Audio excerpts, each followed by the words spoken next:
Now, with almost 2/3 of the COVID-19 deaths reported being those of the elderly and vulnerable persons aged over 60 years and above, the Health Cabinet Secretary Mutahi Kagwe has directed the vaccination priority list be altered to cover this very important group in society. However, as Dorcas Wangira reports, this will not be immediate, but will begin in April when Kenya receives its second consignment of vaccines. Likewise, this even as 12 people succumbed to the virus and 1,274 more tested positive in the last 24 hours. As Kenya experiences the third wave of COVID-19, vicious in transmission, severe disease, death and hospitalization, a healthy appetite, the Ministry of Health says, for the COVID-19 vaccine is growing, particularly among those aged 60 and above.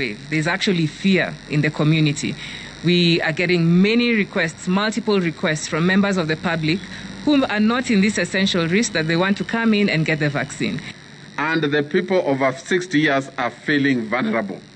They feel they are the ones who are at highest risk, and they are really wanting to be. And that is why the Cabinet Secretary has said they will be now in the priority list.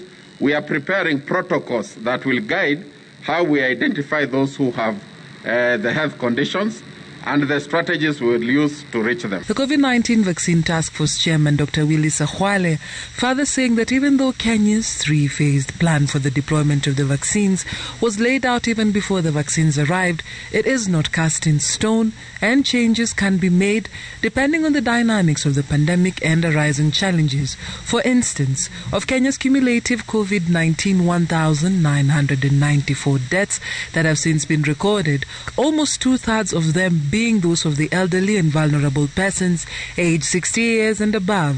The rationale behind altering the priority list is to reduce the burden of severe disease, hospitalization and death of this vulnerable population. Those, even in this cohort, who will get priority are those with pre-existing conditions such as diabetes, heart disease and chronic breathing problems. However, this plan will not begin immediately. The government says at the earliest in April, when Kenya receives its second consignment of COVID-19 vaccines. The clergy will also be considered for their work in congregate settings and those who have to officiate funeral services. And therefore, what is important to understand right now is that we are going to follow our priority list. We are targeting those that we've mentioned in our priority list, the security agencies, the immigration staff, our healthcare workers, our frontliners. Those are the ones that we are targeting.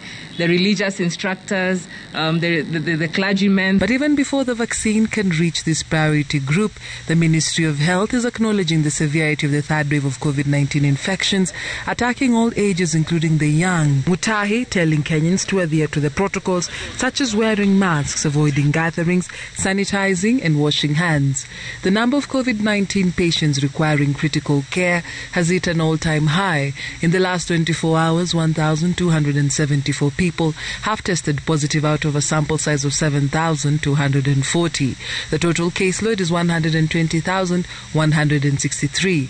The test positivity rate stands at 17.59% for the second day. 120 recoveries have been recorded, with 845 patients being admitted in various health facilities. 123 are admitted in the ICU. 5 deaths have been recorded in the last 48 hours, with another 7 deaths which occurred on diverse dates from the ongoing county records audit, bringing the total fatalities to 1,994. Dorcas Wangira, Citizen TV, Nairobi.